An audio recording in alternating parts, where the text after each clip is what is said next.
a Comissão de Constituição e Justiça do Senado adiou novamente a votação do novo Código Eleitoral, texto aprovado pela Câmara em 2021 e que estava parado havia aí 4 anos. A decisão ela foi tomada por divergências, né? O projeto tem 877 artigos e revoga toda a legislação eleitoral com o objetivo de instituir um único código. A proposta tem, portanto, objetivo formal, né, de modernizar, de simplificar aí as regras. No entanto, ela traz também diversos pontos que fragilizam a fiscalização e punição a partidos e candidatos, né, por mau uso das verbas públicas. O tema do voto impresso, por exemplo, né, é objeto de uma emenda aí do senador Esperidião Amin, do PP de Santa Catarina, e é apoiada por bolsonaristas. O assunto já foi objeto de votação, voltando aí na Câmara em 2021, durante a gestão de Bolsonaro, mas foi rejeitada, né? O STF também já considerou a medida inconstitucional com o argumento de que ela é uma ameaça ao sigilo do voto dos eleitores. E o relator do projeto do novo Código Eleitoral, que é o senador Marcelo Castro, do MDB do Piauí, ele já havia cedido aí à pressão de parlamentares ligados ao ex-presidente e, de certa forma, suavizou a proposta, né, de estabelecer na legislação punição à divulgação de fake news contra candidatos e também contra o processo eleitoral. Pelo texto, então, o texto anterior, né, está sujeito à pena de 1 a 4 anos, majorada em alguns casos quem divulgar na propaganda eleitoral fatos inverídicos, né, contra adversários ou que resultem aí no embaraço e desestímulo ao exercício do voto e também deslegitimação do processo eleitoral. Aliados do ex-presidente Jair Bolsonaro também são contra, né, a quarentena de 2 anos para que magistrados, membros aí do Ministério Público, policiais e militares se candidatem. Ele sinalizou, o Castro sinalizou, né, que deve ceder nesse ponto, nesse item também. O projeto do novo código aborda ainda um antigo tema de interesse dos parlamentares, as pesquisas eleitorais. O projeto aprovado lá em 2021, né, sob a liderança de Arthur Lira, estabelecia censura à divulgação de pesquisas na véspera e também no dia da eleição e a exigência de publicação pelos institutos de uma taxa ali de acerto de eleições passadas, né? Agora, o atual relatório no Senado retirou a censura e trocou a ideia de taxa por outro indicador de confiabilidade. Então, a gente volta agora a conversar com o cientista político e também professor Adriano Cerqueira sobre esse assunto aí agora da CCJ ter feito mais esse adiamento, né? A medida ela foi adiada, na verdade, 3 vezes, Adriano. Isso, na sua avaliação, mostra que está longe aí de se chegar a um consenso? Com certeza, é um indicativo de que esse consenso tá longe. A gente está falando de comissão, né, de Constituição e Justiça, não está falando nem de plenário. Então, assim, é um assunto delicadíssimo. Essa discussão sobre urna, ela nunca foi superada, né? Nos anos 90 foram grandes as tentativas, né, por parte de quem apoiava a atual urna eletrônica, de que ela fosse aprovada. Não foi fácil a aprovação, inclusive para ser aprovado, o que se argumentava na época que o modelo antigo era um modelo que favorecia muito a fraude eleitoral, né? Imagina, né? Se naquela época, né, falar de que a atual urna pode gerar fraude fosse considerado criminoso, né, a urna eletrônica teria dificuldades, né, de passar enquanto proposta. Mas, assim, foram várias tentativas por parte do Congresso Nacional de tentar mexer nesse modelo, não ser mais urna eletrônica, voltar ao modelo com cédula, ser uma urna eletrônica que imprima a cédula, né, como foi, inclusive, voltado em 2017, aí foi considerado inconstitucional pelo STF. Enfim, é um assunto complexo, é um assunto que dificilmente vai ser superado de uma forma tranquila. Então, isso é um fator, sim, de muito debate, muito desgaste, até porque o STF, nesse meio tempo, e o TSE, foram ficando favoráveis à questão. ou seja, eles se tornaram defensores da urna eletrônica, não agiram de uma forma imparcial, né? Então, eles foram interferindo, fazendo lobby, inclusive, em favor da urna eletrônica. Então, você já tem mais outro poder entrando no pedaço, né? Então, com isso, você gera uma grande polêmica, uma grande disputa e que dificulta um consenso. E a gente está falando de comissão ainda, não estamos falando de plenário. Tirando isso, você tem essa questão das chamadas fake news, né, da possibilidade de você implementar de fato uma censura em um processo eleitoral, o que é mentira, né? Às vezes a mentira pode prejudicar uma corrente política que não está falando mentira, mas quem está tendo o poder de definir o que é censura ou não é censura, o que é mentira ou o que é mentira, faz isso. Então você tem um risco sério, né, de politizar o processo.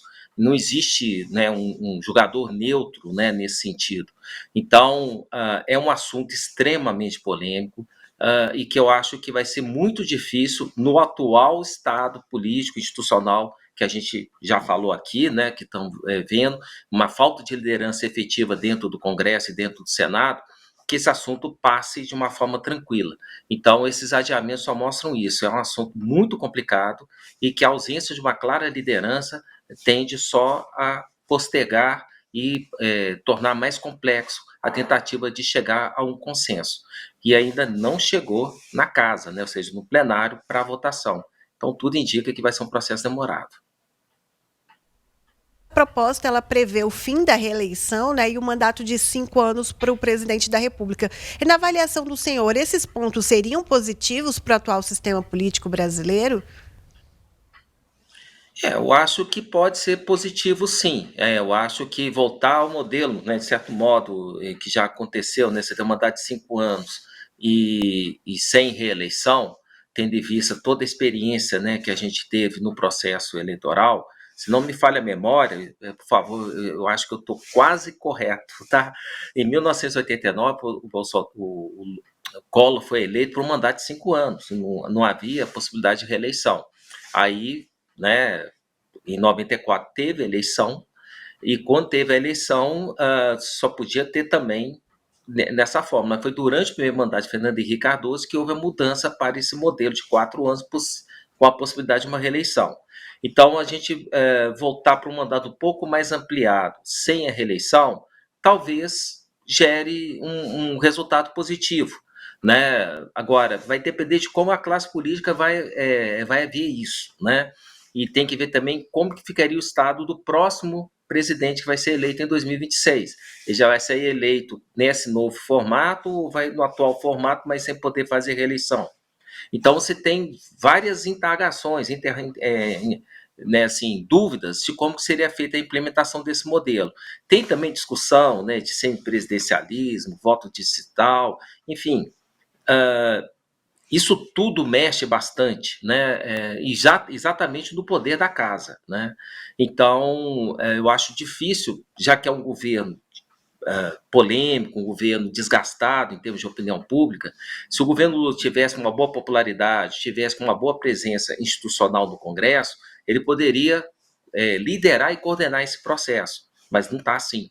E a oposição não está tão forte para poder fazer a mesma coisa. Então, a gente tende a assistir esse impasse, essa certa paralisia, e aí as polêmicas, as discussões vão se avolumando. Dos pontos aí de destaque que tem gerado bastante discussão, não só entre aí os parlamentares, entre comissões, também nas redes sociais, né? É a impressão, o voto impresso, a volta do voto impresso, né? Uns defendem, outros não, a maioria defende a questão da urna, tecnologia, que tudo é mais garantido por ali, outras pessoas preferem ali o contato físico, o papel, o voto impresso, né? Na sua avaliação, como que se pode chegar a um consenso neste ponto aí do voto impresso para que consiga, de fato, resolver essa situação? Eu acho que não vai se chegar ao consenso, eu acho que vai ser a questão de voto mesmo, né? Eu acho que vai ser uma questão disputada e aí vai ser definido no voto. Me parece que achar que esse modelo urna eletrônica é um modelo adotado, que não vai ter mais condições de ser superado, eu acho que não dá para aceitar essa linha de interpretação. a casa, né, o parlamento, o poder legislativo é a casa, por definição, para discutir como que vai ser o modelo de votação. E isso sempre pode mudar. Inclusive, se vocês resolverem voltar aquelas urnas, né, de pano com cédula de papel, eles têm toda a legitimidade e poder soberano para isso. Acredito que não vai ser nesse sentido, claramente, mas o grande problema da urna eletrônica é que você não tem a cédula, né? Você não tem aquele meio físico chamado cédula. Isso está lá perdido, né, nas questões eletrônicas lá da urna. E isso é um motivo que gera desgaste para esse modelo. Então, você ter a possibilidade de voltar a ter a cédula, nem que seja impressa, acredito que isso avança na possibilidade de ter uma urna eletrônica que imita, né, esse recibo, né, digamos assim, essa cédula para a pessoa verificar se está ok, e depois poder ser auditado manualmente, fisicamente, com as cédulas depositadas, né? Isso aí acredito que avançaria no sentido de agregar mais aceitação. De novo, não sei se conseguiria ser um consenso, mas um modelo desse eu acho que teria condições de avançar em termos de adesão por parte dos parlamentares, tendo em vista o debate que eu tenho acompanhado nesse assunto. Agora, há uma sugestão para que esse assunto retorne aí à pauta já na próxima semana, né? A gente sabe aí de toda essa delonga, né? Já foi adiada a votação pela terceira vez. Você acredita que isso, de fato, pode ser resolvido ainda neste ano de 2025? Vai ter que ser. Se quiserem fazer alguma alteração que vai impactar nas eleições do ano que vem, o que, né, ainda a lei fala aqui no Brasil é que qualquer alteração que afete uma eleição tem que ser feita no máximo um ano antes dela, né? Então, assim, talvez essa questão do tempo seja importante para pegar aqueles pontos menos disputados para que sejam aprovados em bloco. E aí você vai ter a questão dos destaques. Então, por conta da gente ter uma eleição importante, como vai ser a eleição geral de 2026, e que vai afetar muito o Senado, porque vão ser 2 senadores por estado que vão ser eleitos, então 2/3 do Senado vai ser renovado, né, ano que vem. Então, talvez por esse assunto se consiga algum consenso naqueles pontos menos complexos. Mas, com certeza, muito ponto complexo vai ficar para ser discutido em destaque. E aí, então, se vai conseguir avançar, são outros 500. Agora, tudo tem dois lados, né, Adriano? Na sua avaliação, essa demora pode ser fato aí de uma avaliação mais profunda em todos os itens aí, ou você acredita que isso mais é uma coisa de empurrar com a barriga, digamos assim, de enrolação? Eu acho que é mais a primeira parte. Eu acho que você não tem um consenso alcançado, você tem várias tendências querendo vender a sua melhor proposta. Então, você tem muitas emendas sendo apresentadas, né, centenas, o que dificulta esse processo de acomodação num bloco só. E aí você teria que ter um trabalho de liderança efetivo dentro da casa, suficiente para poder impor um bloco de votação e conseguir coordenar os destaques, o que não está acontecendo. E, para piorar, um governo que está tendo dificuldades internas, né, dentro do próprio governo, um governo impopular, né, que perdeu muita da sua popularidade, que está enfrentando agora um embate econômico sério com os Estados Unidos. Isso aí tudo vai entrar em jogo agora, pode ter certeza. A pergunta é como que Brasília vai reagir, né, à questão do Trump, né, recente. Isso tudo vai embolar no jogo. Então, a falta de liderança, né, efetiva no Congresso Nacional vai afetar o andamento desse projeto. Talvez, numa questão corporativa, os parlamentares fechem um bloco que para eles é importante que seja votado, tendo em vista a eleição do ano que vem, e deixem os destaques, aí sim, para a barriga, né? Aí isso eles podem até ser deixados, ou ser ignorados, ou se tentar, então vamos pelo voto. Se der, deu. Se não der, não deu. Vai ser algo assim. Eu acredito que eles vão tentar eleger um bloco fundamental, importante, menos polêmico, capaz de ser apreciado para garantir essas novas regras que queiram modificar para o ano que vem. Fechar a nossa conversa, Adriano, para liberar você também, né? Qual que, na sua opinião, é o papel nesse momento da sociedade civil aí nesse processo, né? Você acha que há uma mobilização suficiente aí para pressionar em relação a essa votação? Olha, tá difícil, né? Quando a gente fala de sociedade civil, a gente imagina diversos grupos, né, não parlamentares atuando e pressionando. Muitos já fazem isso diariamente através das redes sociais, né? Então, esse trabalho interessante, o que eu acho bom, eu defendo isso, né, que aproxima o eleitor, né, de quem foi eleito. Isso está acontecendo direto. Os parlamentares têm seguidamente recebido todo tipo de pressão por parte de eleitores, usando os mecanismos das redes sociais nesse sentido. Em termos de mobilização de rua, o que a gente vê é que não está acontecendo. Né? Esses assuntos, se a gente vê o que está acontecendo nas ruas, não há pressão política nesse sentido. A sociedade civil estaria mais acomodada. Agora, setores da sociedade civil, a gente sabe que está atuando junto aos parlamentares, de uma forma mais presencial, através de lobbies, de escritórios, né, chamando em reuniões, né, dentro ou fora do Brasil, enfim. Essas coisas com certeza estão acontecendo.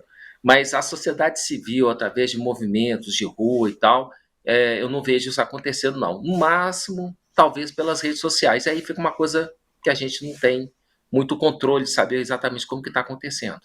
De fato, essas manifestações a gente percebe a maioria delas pelas redes sociais, né? Adriano Cerqueira, cientista político e professor, mais uma vez muito obrigada, viu, por atender o nosso chamado e para nos ajudar a entender melhor todo esse contexto do que está acontecendo aí na política aqui no Brasil. Boa noite para você. Eu que agradeço, é sempre um prazer participar do programa, tá?